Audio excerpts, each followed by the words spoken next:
So ladies and gentlemen, right here tunafanya ile shughuli ambayo ilikuwa imetuleta, na kulingana na mambo ambavyo inaendelea ama mambo ambavyo inaendelea, tunashukuru God. We just thank the Almighty God because of everything and everything that is going on. So here with us daktari anaitwa Mzee Madala. Mzee Madala, naona unaendelea na mambo yako. Mambo yangu yanaendelea vizuri. Tunamalizia, tulisema hii kiwanja tutamalizia kila kitu, ndio ibaki kiwanja safi, isikuwe na tatizo. Mtu akikuja hata kufanya biashara hapa, awe anaweza fanya biashara yake hapa vizuri sana. Kwa hivyo ndio maana hata huku tulitumana vitu zikatengenezwa vizuri. Nyinyi nitawapeleka tu muone zile mambo tuliweza kufanya huku, ndio hata tuweze kutakasa pahala hapa ikuwe ni a place that if you come you can do your business, someone can buy it and all that. Unajua yule alikuwa ameifungia kabisa. Okay. Na ulisema hayuko peke yake, alikuwa na kikosi chake. Na wako wengi, si huyu tu hapa, kuna wengine wako maeneo tofauti tofauti. Sijui kama unakumbuka ile wakati nilikuwa nakwambia naelekea huko upande wa Limuru, kuna mwingine nilienda kupambana na yeye huko. Kwa hivyo hiyo ndio ile kazi ambayo nafanya, ni kupambana nao na kuhakikisha kuwa wote tumeweza kudeal nao accordingly. Kwa hivyo nakumbuka ulikuwa umenielezea vizuri kabisa. Unajua nilikuwa na confuse na kuita daktari, na ulikuwa umeniambia niambie mashabiki wewe si daktari, wewe unaitwa Mzee Madala. Mzee Madala, mzee mwenye busara. Ni kweli kabisa. Mzee Madala, nilikuwa naomba tu, kwa sababu hata naona moto bado unawaka bwana director, moto bado unawaka ile sehemu, na sijaelewa bwana Madala, ni wewe uliasha moto ama ulituma mtu ambaye alikuja akawasha moto? Ni kijana yangu nilikuwa nimemtuma hapa.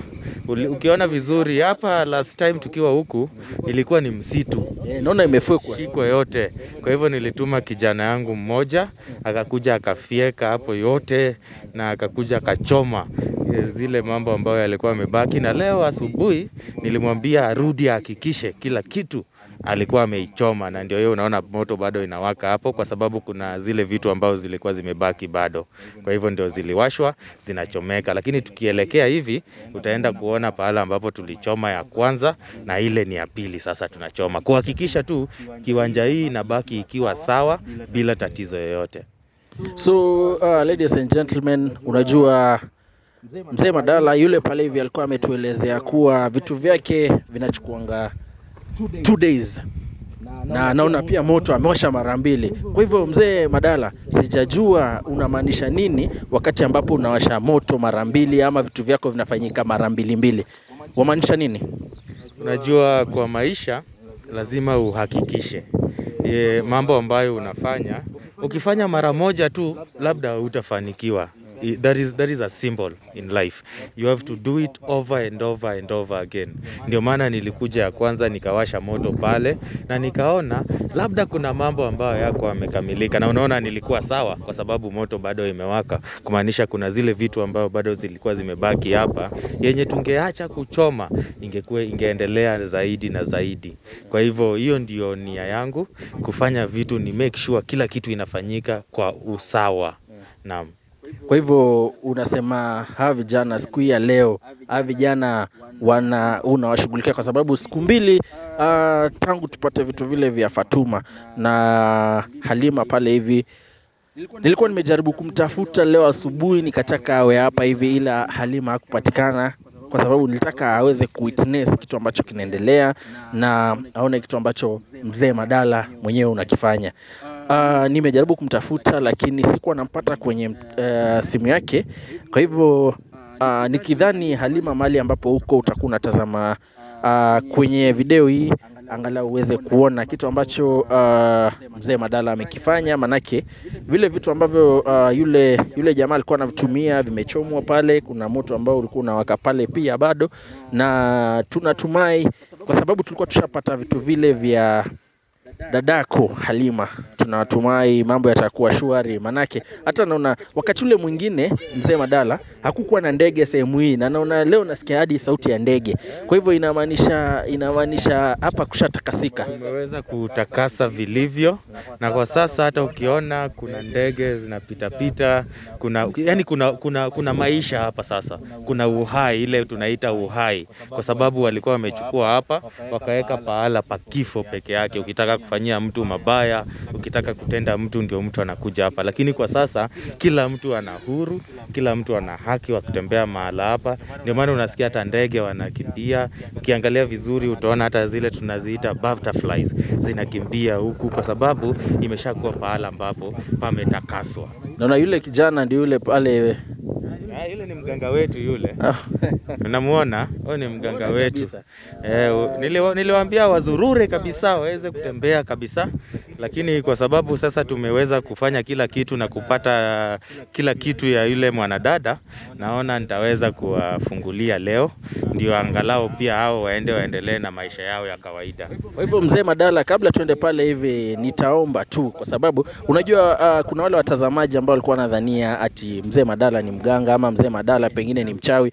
Mzee Madala, waambie wewe unaamini nani? Unaamini Mungu ama wewe? Waelezee tu, kwa sababu nilikuwa naambia wewe mzee Madala ni mtu ambaye anampenda Mungu. Mzee Madala, hebu waelezee ndio wajue, kwa sababu wanadhania wewe ni mchawi, wengine wanasema wewe ni mganga, wengine wanasema wewe sijui nini. Waelezee mzee Madala, waambie kwa nini unaitwa mzee Madala. Unajua mimi kama mzee Madala, kuna kitu moja ambayo siamini kabisa, na hiyo ni uchawi. Mimi naaminia nguvu za Mungu, nguvu za Mwenyezi Mungu. Mambo yote ambayo ninaweza kuyafanya ni kutoka kwake Mungu, kwa sababu huyo tu ndiye ana nguvu, huyo ndiye ana uwezo, na huyo ndiye ana kipawa ya kufanya chochote ambayo anafanya kupitia kwangu. Sio nguvu zangu hizi. Unajua ukienda pale kwa mganga atakwambia ni nguvu zangu, ni mimi nafanya hivi, lakini mimi hizi sio nguvu zangu. Ni nguvu za Mwenyezi Mungu ambaye ameweza kunibariki na hicho kipawa. Kwa hivyo naweza kutakasa watu, naweza kufanya shughuli kama hiyo yenye tumefanya hapa, kudeal na waganga wale. Kwa sababu kama ningekuwa natumia nguvu kama zao, tungekuwa tunapigana, nisingeweza kuwashinda. Naam. Kwa hivyo mzee Madala, kabla hata tujasonga hatua yoyote, ulikuwa umenieleza sijui utanifanyia maombi ama sijui utafanyia hii sehemu maombi, manake najua ulikuwa ushaifanyia maombi, lakini sijui tufanye vipi. Utafanya maombi kisha tuelekee upande ule, alafu wale vijana wale ambao ulikuwa umesema utakuwa unawashughulikia. Kwa sasa hivi nimegundua vitu vyako ni viwili. Kutoka sasa hivi itachukua muda upi angalau uweze kuamka? Mzee Madala, naomba tu nielezee hilo. Nikishaombea kwanza, umeulizia kuhusu kuombea. Hiyo ni jukumu langu, nitakuombea vilivyo. Na nataka ujue huwa nakuombea kila wakati na kila pahala ambapo nipo huwa nakuombea, kwa sababu unajua kazi ambayo unafanya sio kazi rahisi. Mambo ya pili ni kuhusu hawa vijana. Nikishawaombea watarudi sawa immediately, lakini ndio waweze kurudi sawa kabisa itawachukua masaa mawili. So 2 hours, then they'll be completely okay. Watakuwa wamerudisha ile ufahamu yao, watakuwa wanaweza jua hao ni akina nani na wanatoka wapi na walikuwa wanafanya nini na hayo yote. Lakini kwa sasa nikishawaombea sekunde 2 tu watakuwa sawa. Okay. Kabisa watakuwa wamerudisha ufahamu, lakini ndio waweze kuponywa kabisa, ndio waweze kutoa kila kitu ambayo wamekuwa nayo ndani, kwa sababu unajua pia tunatoa vitu rohoni. Ni mambo ambayo yako pale ndani kwa roho. Ndio uweze kuenda kwa mganga, ndio uweze kuwa mganga, lazima kuwa umeitia kwa moyo. Kwa hivyo ndio itoke kabisa, ndio waweze kutakaswa. Masaa mawili watakuwa sawa kabisa. Okay. Naam. Kwa hivyo mzee Madala, ningependa tu watazamaji waone kile kitu ambacho unafanya, kwa sababu walikuwa wanasema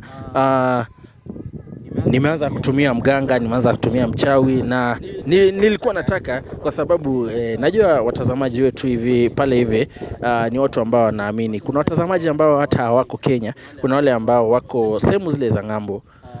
Kwa hivyo pia wakati ambapo utaomba, naomba tu mzee Madala waombee pia, manake hao ndio wanatusapoti, hao ndio ambao wanatufanya shughuli hii tunakuletea moja kwa moja, tunawaletea samani, tunawaletea na tunafanya angalau pale ambapo wako wanaitizama. Kwa hivyo mzee Madala, wewe mwenyewe utanielekeza, manake ni shughuli ambayo ni wewe mwenyewe ndio unanielekeza. Kwa hivyo utanielekeza kitu ambacho tutakuwa tunakifanya. Nitaomba tu tuende pale niweze kukuonyesha kidogo, alafu tuende pale kwa moto. Tukimalizia hapo tutaomba hapo kwanza. Tukishaomba hapo tutaenda tuangalie, nimeona wale vijana wako mahali pale, tutaenda tuwaangalie, tuwaombee pia.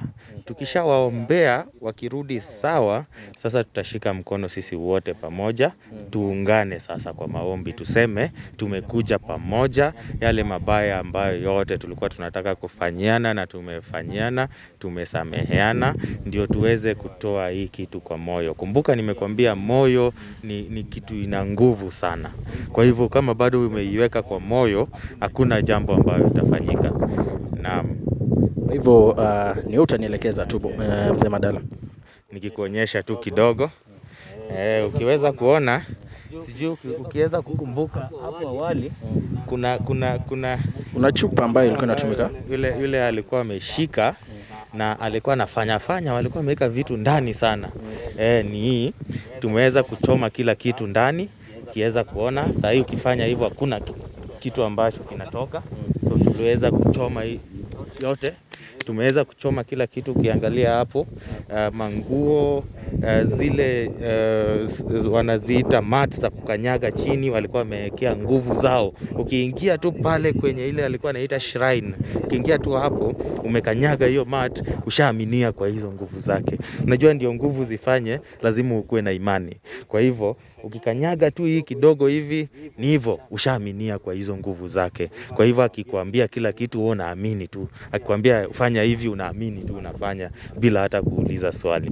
Kwa hivyo hiyo ndio jambo ambayo nilituma vijana washughulikie, na huyo kijana naona alifanya kazi mzuri sana, kwa sababu mimi nimekuwa nikimtazama tu na pahala ambapo nipo nikiona akifanya kazi, na ndio maana niliweza kumtuma hata mara ya pili arudi tena, kwa sababu niliona kuna tone ambazo zilikuwa zimebaki.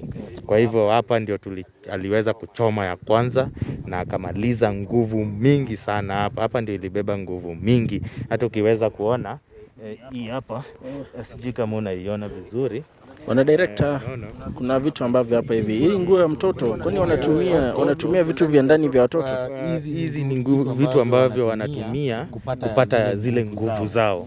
Unaona, ukichukua vitu vya mtoto, ukichukua kama hii ilikuwa ile wanavaa kwa mguu wanaita socks. Hii walikuwa wamechukua kwa yule mwenye walikuwa wanaaminia ni bikra. Wanaamini ukitumia vitu kama hivyo vina nguvu, vinakuongeza zile nguvu za kipawa. Na sasa ni kwa ubaya hawa hawakuwa na ile tunaita bahati, kwa sababu walikuja wakatumiwa vibaya, na kwa bahati mbaya wakaaga. Unaona, kwa hivyo ni zile damu zao ndio hasa walikuwa wametumia kwa vitu kama hivi, kwa sababu akiweza kukutendea maovu na achukue nguo, anachukua ile nguvu yako, ile damu yako, anaweza spiritual.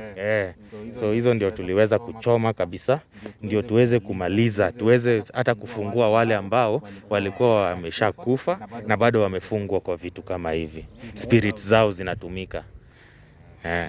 Na kuna moshi ambao nilikuwa naona ilikuwa kitu kama vumbi, na nafahamu kwamba kuna wakati ambapo nilikuwa naelezwa hapo zamani kidogo, vitu ambavyo vinatumikanga kwenye shughuli kama hii ni mifupa ya wale watoto wachanga, na ni kweli kabisa umenielezea kuhusiana na nguo za watoto wachanga. Kwa hivyo tunaweza sema ile ambayo alikuwa ameweka pale ndani ilikuwa mifupa, ama pengine ilikuwa tu mambo yake ni uchawi tu, uganga wake. Hiyo ni wamechanganya, wanachukua mifupa. Nimekwambia wanaangalia sana watoto, kwa sababu watoto hawana dhambi, hawajaweza kutenda dhambi. Alafu pia wanaangalia mabikra. Unaona, pia mabikra wanaamini kuwa hawana dhambi, kwa hivyo hawawezi sumbuana sana. Kwa hivyo wao ndio wale watu wanawachukua. Ukipata mtu wako amepotea, huyo amechukuliwa pale, amepelekwa kufanyiwa kazi kama hivi. Na kabla hawajaweza kufanya hivi, lazima waue yule mtu. Sasa hiyo hapo ndio shida inatokea. Wanaua yule mtu kwa kihitaji labda ni roho yake, wanachomoa roho, wanaichoma. Wakishachoma inageuka vumbi, wanakusanya vumbi ya yule mtoto, wanakusanya na huyo bikra, wanaweka kwa pamoja, wanachanganya kwa pamoja, alafu wanaweka kwa chupa kama hili. Hivyo ndivyo wanakuwa na power. Kwa hivyo ndio maana tunaambia watu, chunga sana yule ambaye unamwamini. Chunga hata yule ambaye unamwamini na mtoto wako. Na ndio maana unasikia kuna a lot of cases za watoto kupotea. Mtoto wako ulimwacha tu kwa parking akicheza hapo nje, ukitoka hivi, ukiingia tu kwa nyumba utoke hivi, mtoto hayuko. Ni mambo kama haya ndio wanawinda sana hao watoto. Ni ukweli, nimesikia paka kuna wale ambao wanawawinda hawa zeru albino. Wanapelekwa Tanzania. Hapo ndio wanatengeneza, ujue nguvu zote ambazo ziko Kenya zinatoka kule. Zinatengenezwa kule kwa sababu huko ndio wanajua kuchoma vizuri, kwa sababu kuna ile njia unafaa kuchoma na kuna ile njia pia unafaa kuzikusanya na kuna ile idadi, the amount hii ya bikra, hii ya mtoto, ile ya zeru mnaweka yanatoshana aje, usiziweke tu, kuna vile wanazichanganya. Kwa hivyo hiyo ndio ile mambo wanafanya.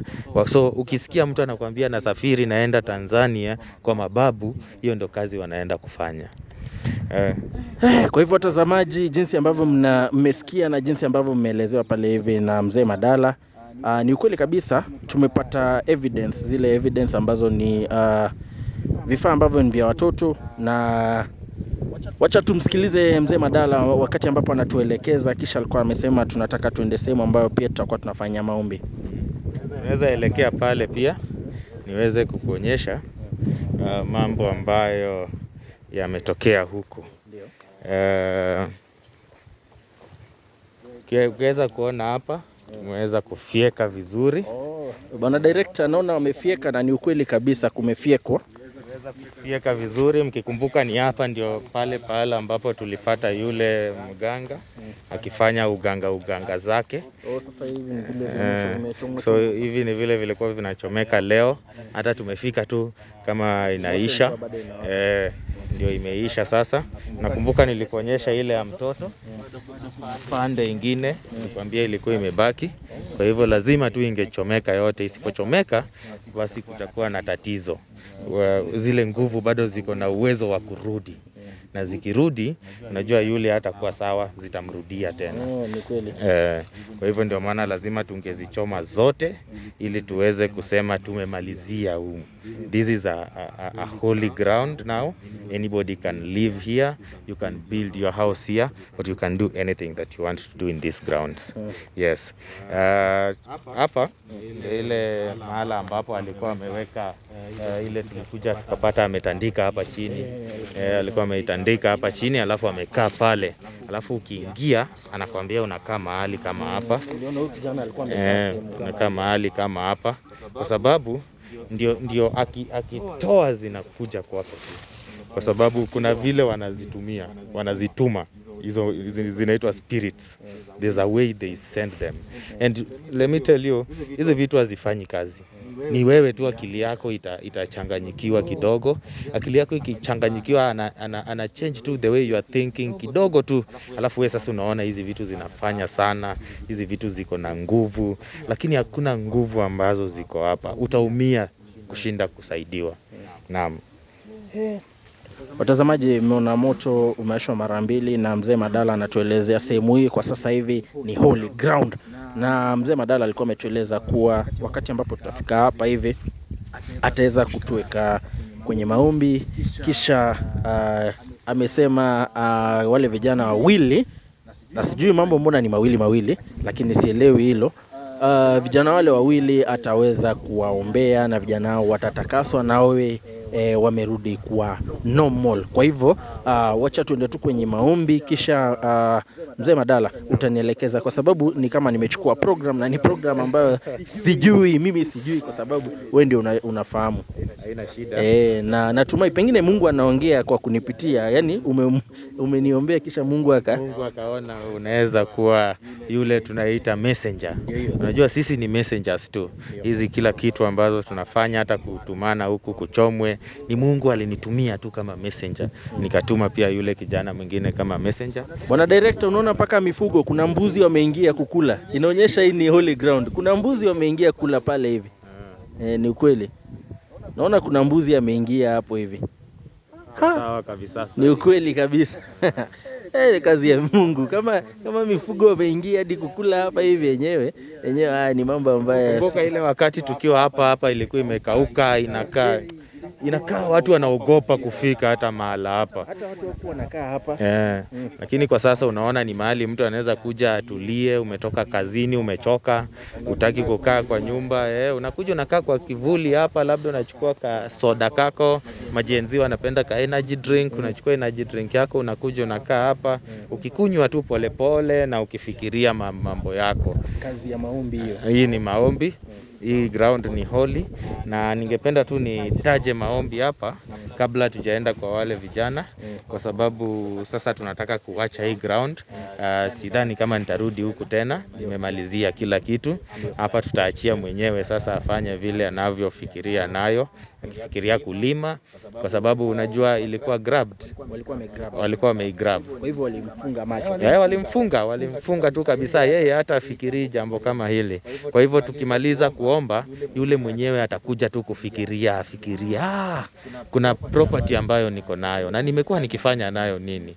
Unaona zile vitu unakuanga nazo but you don't use them until one day you sit down and realize ni maombi ndio imekufungua macho. Labda ujui mwenye amekuombea, but umeombewa mahali ndio macho yako ikafunguka, ukakumbuka kuna mahali niko nayo na inaweza nisaidia kwa hali hii na hii. Utapata hata mwenye hii shamba ako mahali tu anakodesha nyumba, na ako na shamba hapa, anaweza weka nyumba mzuri na aishi. Ndio. Kwa hivyo wacha tuombe. Asante sana. Asante. Asante Baba. Asante. Ndio Baba. Ndio Baba. Ndio Baba. Baba, tunakuja mbele zako. Ndio Baba, ndio. Ndio Baba, tunamaliza. Kazi tunamaliza Baba. Ndio. Haya Baba. Mimi nakuja mbele zako. Kati huu unaona tuko hapa na mfanyikazi wako anasaidia watu Baba. Tunataka kuombea pahala hapa pakuwe patakatifu, pakuwe panafanya kazi ya kukusaidia Baba, kwa sababu kila kitu, everything we have is yours. So Baba, tafadhali tunakuomba, takasa pahala hapa waweze kutumika vizuri, naweza kufungua mwenyewe macho, aweze kuona mahali hapa, na aweze kurudia shamba yake. Asiwe anateseka huko nje na ana shamba hapa, anaweza fanyia kazi, anaweza fanyia ukulima, anaweza fanyia ujenzi, na ajiendeleze na familia yake. Ndio Baba. Ndio Baba, namuona. Ndio Baba, anaishi kwa bedsitter Baba. Ndio Baba. Ndio Baba. Asante. Amina. Kwa hivyo watazamaji, tutazidi tu kuendelea pamoja na mzee Madala ili tuone shughuli ambayo inaendelea, ambayo ni shughuli ya kuwatakasa. Manake hata mimi sasa hivi najisikia energetic. Director wewe sijui upande wako unasikia vipi? Uko sawa? Director mwenyewe amekubali. Kwa hivyo tutaendelea kwenda kule tukijaribu kufuatilia lile jinsi akiweza kuonyesha hii. Director, kuna jambo hapa. Hiyo yote tuliweza kumwaga. Hii ni vile vitu ambavyo hii ni ile ukikuja anakupaka, anakuambia ama ukitaka kuumiza mtu anakuambia ende umwekee kwa njia mahali anapita, ama ende umwekee kwa chakula. ile chakula anakula umpelekee. Ndio tuliweza kumwaga kila kitu, tukasema, na baada ya kumwaga nikaiombea, kasema haina nguvu tena, haiwezi umiza mtu. Ndio maana unaona inaenda hiki. Unaona hata pale ilimwagika ile mchanga inapasuka. Tulimwaga hivi mchanga ikaanza kupasuka. Kwa hivyo hiyo ndio ile tulikuwa tumetumia, walikuwa wanatumia hao, lakini kwa sasa tumeimaliza nguvu kabisa. Itaenda tu iishe peke yake. Nasikia